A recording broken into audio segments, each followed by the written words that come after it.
जय हिंद मित्रांनो, exam G K Marathi by S M या आपल्या यूट्यूब चॅनलवर तुम्हा सर्वांचं स्वागत आहे.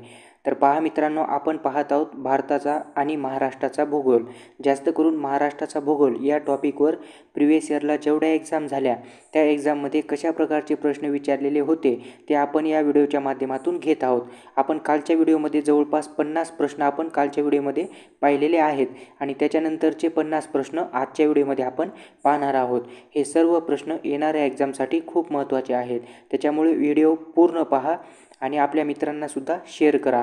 आणि याची PDF मी आपल्या टेलिग्राम चॅनलला सेंड करणार आहे, तर सर्वांनी टेलिग्राम चॅनल जॉईन करा.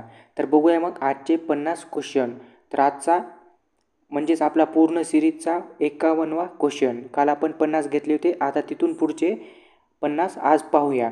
तर बघा मग 51वा नंबर प्रश्न क्रमांक, महाराष्ट्रातील सर्वात पहिले मातीचे धरण कोणते? बघा, महाराष्ट्रातील सर्वात पहिले मातीचे धरण विचारलेलं आहे. मित्रांनो, हे सर्व क्वेश्चन प्रिव्हियस इयरला विचारलेले असल्यामुळं येणाऱ्या एक्झामसाठी हे क्वेश्चन महत्त्वाचे आहेत. तर कोणते महाराष्ट्रातील सर्वात पहिले मातीचे धरण, तर कोणते आहे मग?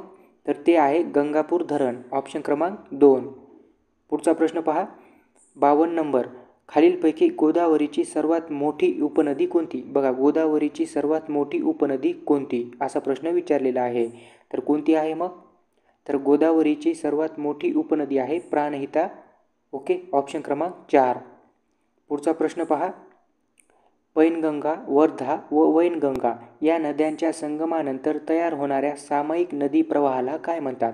बघा मित्रांनो, पैनगंगा, वर्धा व वैनगंगा या 3 नद्यांच्या संगमानंतर जो प्रवाह तयार होतो, तर या सामायिक नदी प्रवाहाला काय म्हणतात असा प्रश्न आपल्याला विचारलेला आहे. तर काय म्हणतात मग? तर यालाच प्राणहिता नदी म्हटले जाते, ऑप्शन क्रमांक 2.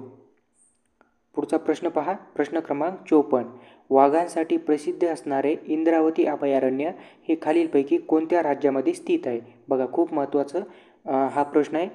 वाघांसाठी प्रसिद्ध कोणते? तर इंद्रावती अभयारण्य, आणि ते कोणत्या राज्यामध्ये स्थित आहे असं विचारलेलं आहे. तर हे इंद्रावती अभयारण्य आहे छत्तीसगड राज्यामध्ये, ऑप्शन क्रमांक 4.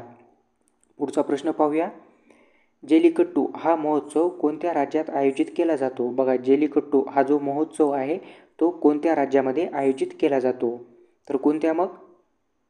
तर याचा आन्सर आहे तामिळनाडू. तामिळनाडूमध्ये जेलीकट्टू हा महोत्सव आयोजित केला जातो.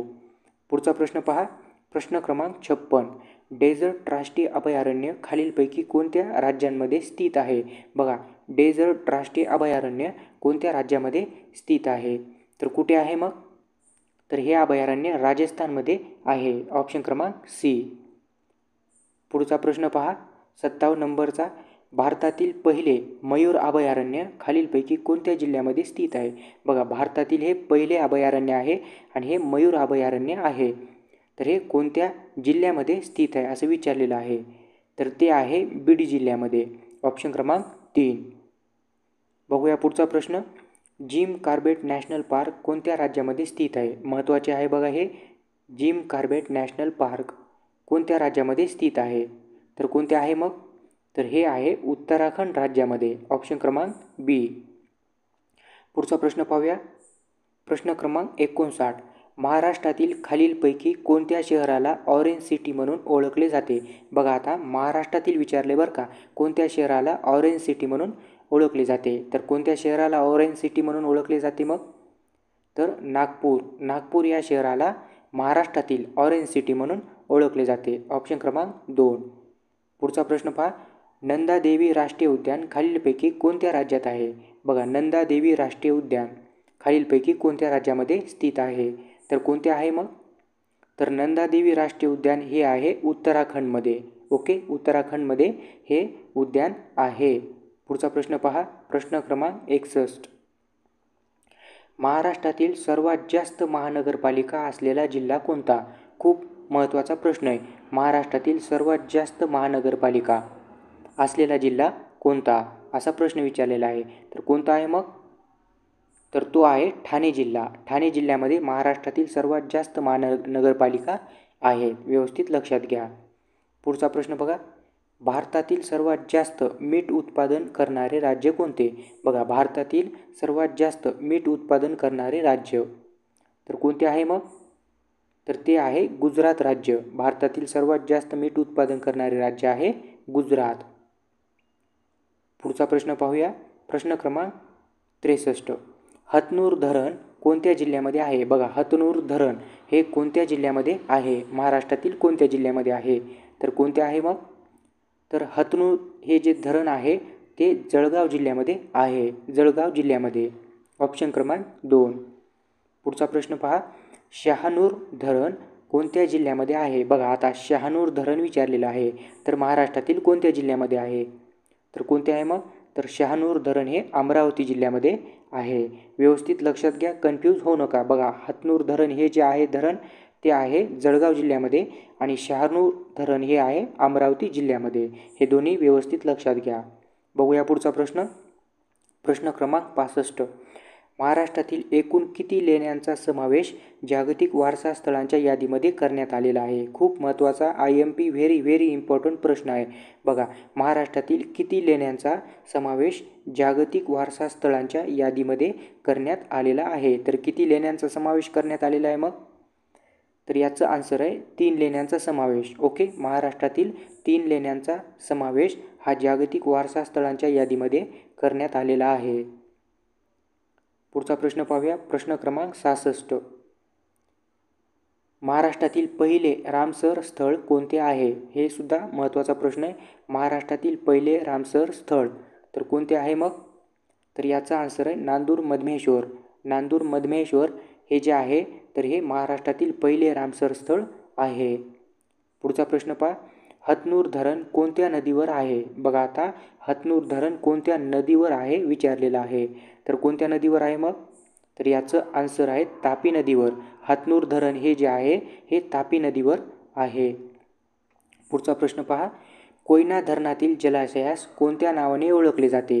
बघा, आता कोयना धरणातील जलाशयास कोणत्या नावाने ओळखले जाते असा प्रश्न विचारलेला आहे. तर कोणत्या नावाने ओळखले जाते कोयना धरणातील जलाशयास? तर त्याचं नाव आहे शिवसागर. बघा, कोयना धरणातील जलाशयास शिवसागर या नावाने ओळखले जाते. बघूया पुढचा प्रश्न. 69वा. महाराष्ट्रात सर्वात जास्त ज्वारीची लागवड कोणत्या जिल्ह्यामध्ये होते? बघा, सर्वात जास्त ज्वारीची लागवड क्षेत्र म्हणजे जिथे सर्वात जास्त ज्वारी लावलेली असते तर ते लागवड क्षेत्र कोणत्या जिल्ह्यामध्ये आढळते? तर ते आढळते सोलापूर जिल्ह्यामध्ये. सोलापूर जिल्ह्यामध्ये सर्वात जास्त ज्वारीची लागवड क्षेत्र आहे. पुढचा प्रश्न बघा. ताम्हिणी टेकड्या खालीलपैकी कोणत्या जिल्ह्यात आहेत? बघा, आता ताम्हिणी टेकड्या खालीलपैकी कोणत्या जिल्ह्यात आहेत? तर ह्या ताम्हिणी टेकड्या आहेत पुणे जिल्ह्यामध्ये. ओके, पुणे जिल्ह्यामध्ये. पुढचा प्रश्न पहा. प्रश्न क्रमांक 71. महाराष्ट्राच्या उत्तरेस कोणती पर्वतरांग आहे? बघा, आता महाराष्ट्राच्या उत्तरेस कोणती पर्वतरांग आहे? तर कोणती आहे मग? तर महाराष्ट्राच्या उत्तर दिशेला आहे सातपुडा पर्वतरांग. ऑप्शन क्रमांक D, सातपुडा पर्वतरांग. पुढचा प्रश्न पहा. भारतातील सर्वात उंच शिखर कोणते? बघा, भारतातील सर्वात उंच शिखर व्हेरी इम्पॉर्टंट क्वेश्चन आहे. भारतातील सर्वात उंच शिखर तर कोणते आहे मग? तर K2 या नावाचे शिखर भारतातील सर्वात उंच शिखर आहे. पुढचा प्रश्न पहा. प्रश्न क्रमांक 73. कसारा घाट कोणत्या 2 जिल्ह्यादरम्यान आहे? महत्त्वाचा प्रश्न आहे, प्रिव्हियस इयरला विचारलेला आहे. कसारा घाट हा जो घाट आहे तर तो घाट कोणत्या 2 जिल्ह्यामध्ये आहे? तर कोणते आहे मग? तर याचा आन्सर आहे मुंबई नाशिक. मुंबई नाशिक या 2 जिल्ह्यांदरम्यान कसारा घाट लागतो. ओके, पुढचा प्रश्न पाहूया. प्रश्न क्रमांक 74. महाराष्ट्रात सर्वाधिक तालुके कोणत्या प्रशासकीय विभागात आहेत? व्हेरी इम्पॉर्टंट क्वेश्चन आहे हा. महाराष्ट्रामध्ये सर्वाधिक तालुके विचारले बरं का, आणि तेही कोणत्या प्रशासकीय विभागामध्ये आहेत विचारलेलं आहे. तर कोणत्या प्रशासकीय विभागामध्ये महाराष्ट्रातील सर्वाधिक तालुके आहेत मग? तर याचा आन्सर आहे छत्रपती संभाजी महाराज नगर या जिल्ह्यामध्ये किंवा या प्रशासकीय विभागामध्ये सर्वाधिक तालुके आहेत. पुढचा प्रश्न पहा. महाराष्ट्र निर्मितीच्या वेळी म्हणजेच 1960ला महाराष्ट्रात एकूण किती प्रशासकीय विभाग होते? बघा, जेव्हा महाराष्ट्राची निर्मिती झाली 1960ला तर त्यावेळी महाराष्ट्रामध्ये एकूण किती प्रशासकीय विभाग होते असा प्रश्न विचारला आहे. तर किती होते मग? तर महाराष्ट्र निर्मितीच्या वेळी महाराष्ट्रामध्ये एकूण 4 प्रशासकीय विभाग होते. ऑप्शन क्रमांक पाहूया पुढचा प्रश्न. प्रश्न क्रमांक 76. बघा 76 नंबरचा क्वेश्चन. महाराष्ट्राच्या पूर्वेस कोणते राज्य आहे? बघा महाराष्ट्राच्या पूर्वेस कोणते राज्य आहे? तर कोणते आहे मग महाराष्ट्राच्या पूर्व दिशेला राज्य? तर ते आहे छत्तीसगड. महाराष्ट्राच्या पूर्व दिशेला राज्य आहे छत्तीसगड. पुढचा प्रश्न. ताडोबा व्याघ्र प्रकल्प कोणत्या जिल्ह्यामध्ये स्थित आहे? बघा ताडोबा व्याघ्र प्रकल्प महत्त्वाचा आहे हा ताडोबा व्याघ्र प्रकल्प. तर तो कोणत्या जिल्ह्यामध्ये आहे स्थित आहे? तर कोणत्या जिल्ह्यामध्ये आहे मग तो?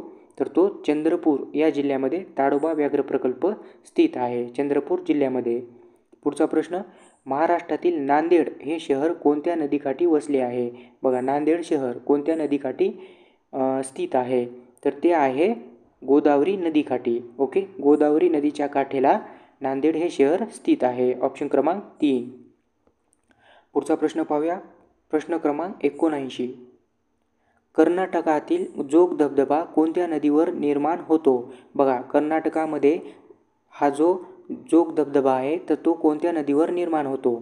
तर कोणत्या मग? तर याचा आन्सर आहे शरावती नदीवर हा जोग धबधबा आहे. आता इथे मित्रांनो 2 प्रश्न तयार होतात. तर असा विचारू शकतात तुम्हाला कसा?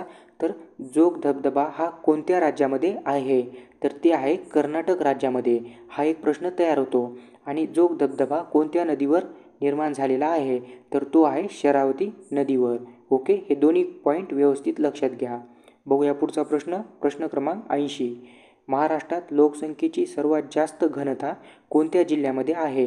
बघा महाराष्ट्रामध्ये लोकसंख्येची सर्वात जास्त घनता कोणत्या राज्यामध्ये आहे? कोणत्या जिल्ह्यामध्ये आहे महाराष्ट्रामधील? तर कोणत्या आहे मग? तर याचा आन्सर आहे मुंबई शहरामध्ये. मुंबई शहरामध्ये लोकसंख्येची सर्वात जास्त घनता आहे. पुढचा प्रश्न. माधव राष्ट्रीय उद्यान खालीलपैकी कोणत्या राज्यात स्थित आहे? बघा आता महत्त्वाचे आहे माधव राष्ट्रीय उद्यान खालीलपैकी कोणत्या राज्यामध्ये स्थित आहे? तर कोणत्या आहे मग? तर हे जे राष्ट्रीय उद्यान आहे ते मध्य प्रदेश या राज्यामध्ये स्थित आहे. पुढचा प्रश्न पाहूया. प्रश्न क्रमांक 82. खालीलपैकी कोणत्या देशाची सीमा भारतात सर्वात कमी लागून आहे? बघा महत्त्वाचा प्रश्न आहे. कोणत्या देशाची सीमा ही भारताला सर्वात कमी लागून आहे? तर कोणत्या देशाची सीमा ही भारताला सगळ्यात कमी लागून आहे मग? तर याचा आन्सर आहे अफगाणिस्तानची सीमा. अफगाणिस्तानची जी सीमा आहे ती आपल्या भारताला एकदम म्हणजे सर्वात कमी लागून आहे. पुढचा प्रश्न. महाराष्ट्रातील सर्वात उंच शिखराच्या क्रमानुसार दुसरे सर्वात उंच शिखर कोणते? बघा जे महाराष्ट्रातील सर्वात उंच शिखर आहेत तर त्याच्यामधील दुसरे सर्वात उंच शिखर आपल्याला सांगायचं आहे. तर कोणते आहे मग?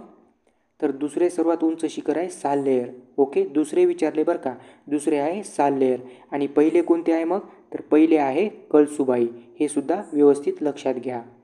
पुढचा प्रश्न पाहूया. प्रश्न क्रमांक 84. खालीलपैकी कोणत्या जलविद्युत प्रकल्पाला अर्वाचीन महाराष्ट्राची भाग्यरेषा असे म्हटले जाते? बघा अर्वाचीन महाराष्ट्राची भाग्यरेषा कोणत्या जलविद्युत प्रकल्पाला म्हटले जाते? तर कोणत्या मग? तर याचं आन्सर आहे ऑप्शन क्रमांक 3 कोयना. कोयना या जलविद्युत प्रकल्पाला अर्वाचीन महाराष्ट्राची भाग्यरेषा असे म्हटले जाते. पुढचा क्रमांक 85. माजुली बेट खालीलपैकी कोणत्या नदीवर आहे? बघा माजुली बेट हे कोणत्या नदीवर आहे विचारलेलं आहे. तर कोणत्या नदीवर आहे मग?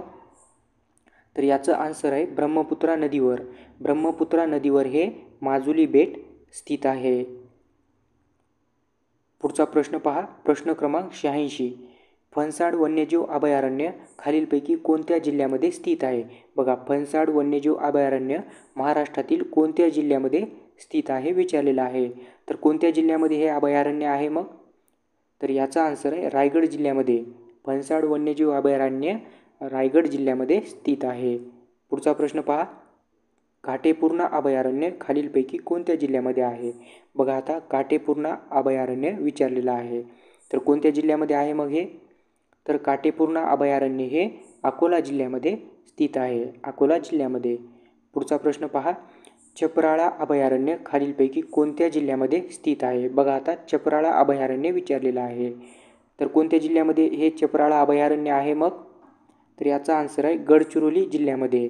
ओके, गडचिरोली जिल्ह्यामध्ये चपराळा अभयारण्य स्थित आहे. हे सर्व अभयारण्ये मागील परीक्षेला विचारलेले आहेत, व्यवस्थित लक्षात घ्या. बघा, फणसाड वन्यजीव अभयारण्य कोणत्या जिल्ह्यामध्ये आहे मग, तर रायगड जिल्ह्यामध्ये. त्याच्यानंतर काटेपूर्णा अभयारण्य हे कोणत्या जिल्ह्यामध्ये आहे, तर हे अकोला जिल्ह्यामध्ये. आणि चपराळा अभयारण्य हे कोणत्या जिल्ह्यामध्ये आहे, तर गडचिरोली जिल्ह्यामध्ये. हे सर्व व्यवस्थित लक्षात घ्या. पुढचा प्रश्न पाहूया, प्रश्न क्रमांक 89. भारतातील सर्वात मोठा त्रिभुज सुंदरबन कोणत्या राज्यात स्थित आहे. बघा आता मित्रांनो, भारतातील सर्वात मोठा त्रिभुज म्हणजे सुंदरबन हे कोणत्या राज्यामध्ये स्थित आहे विचारलेलं आहे.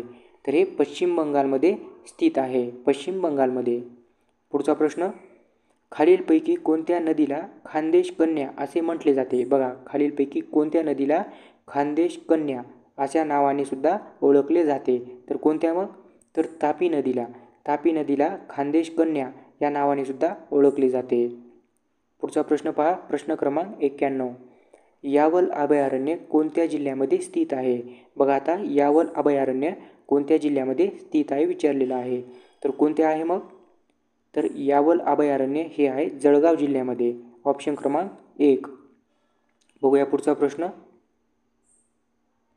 भाकरा नांगल प्रकल्प कोणत्या नदीवर स्थित आहे. बघा, महत्त्वाचा प्रकल्प आहे हा. भाकरा नांगल प्रकल्प कोणत्या नदीवर स्थित आहे. तर कोणते आहे मग, तर हा जो प्रकल्प आहे तो सतलज नदीवर स्थित आहे. ऑप्शन क्रमांक 1. पुढचा प्रश्न, भारतातील सर्वात मोठे खाऱ्या पाण्याचे सरोवर कोणते आहे. बघा, भारतातील सर्वात मोठे आहे आणि ते खाऱ्या पाण्याचे सरोवर आहे.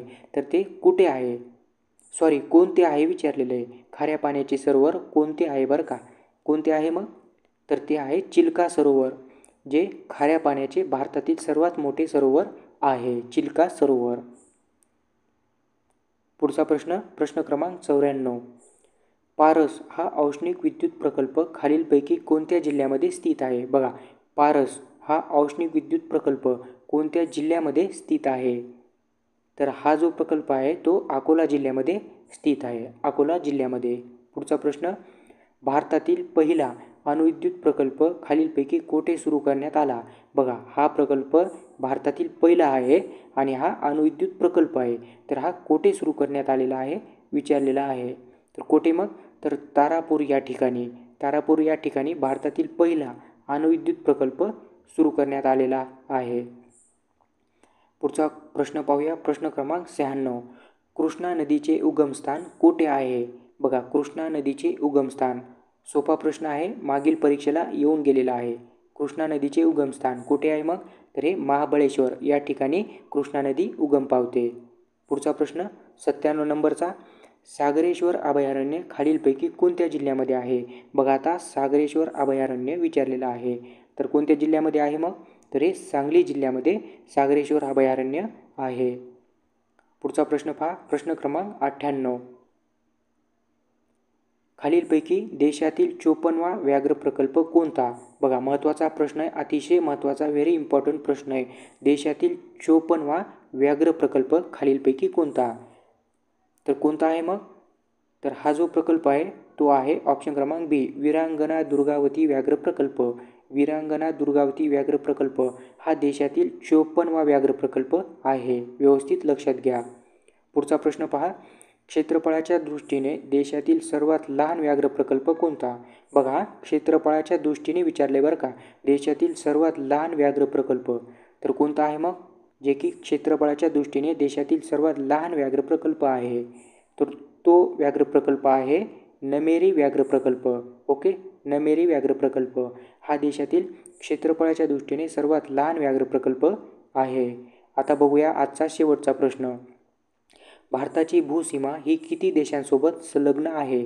बघा, भारताची जी भूसीमा आहे ती किती देशांसोबत संलग्न आहे असा प्रश्न विचारलेला आहे. तर किती आहे मग, तर भारताची जी भूसीमा आहे ती 7 देशांसोबत संलग्न आहे. ऑप्शन क्रमांक 3, 7 देशांसोबत संलग्न आहे, व्यवस्थित लक्षात घ्या. तर बघा मित्रांनो, आपले चॅनल आहे हे तुम्ही पाहिलेच असेल. तर आपल्या चॅनलवर असेच महत्त्वाचे व्हिडिओ येत असतात. तर आपल्या चॅनलला सबस्क्राईब करा, आपले यूट्यूब चॅनलला सबस्क्राईब करा आणि याची PDF जर तुम्हाला हवी असेल तर टेलिग्राम चॅनल जॉईन करा आणि अपडेटसुद्धा पाहिजे असेल तर इंस्टाग्राम चॅनलसुद्धा आपले जॉईन करा. ठीक आहे. थँक्यू. धन्यवाद.